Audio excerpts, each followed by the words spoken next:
روزے داروں کے لیے جنت کا دروازے ریان ہے۔ رسول اللہ نے فرمایا، جنت میں ایک دروازہ ہے جسے ریان کہتے ہیں، اس دروازہ سے قیامت کے دن روزہ دار داخل ہوں گے، ان کے سوا کوئی بھی اس دروازے سے داخل نہ ہوگا۔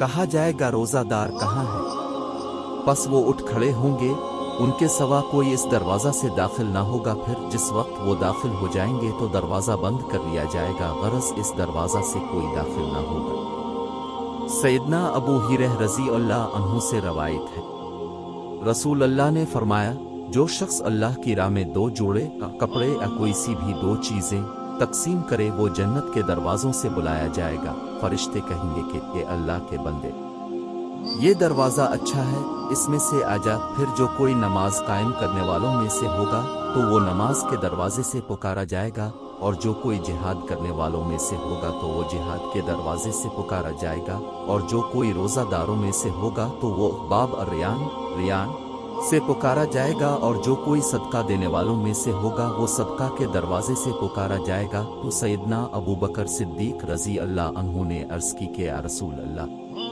میرے ماں باپ رسول اللہ پر فدا ہوں، جو شخص ان تمام دروازوں سے پکارا جائے تو اس کو پھر کوئی حاجت ہی نہ رہے گی، تو کیا کوئی شخص ان تمام دروازوں سے بھی پکارا جائے گا؟ تو رسول اللہ نے فرمایا، ہاں، میں امید رکھتا ہوں کہ تم انہیں میں سے ہوگے۔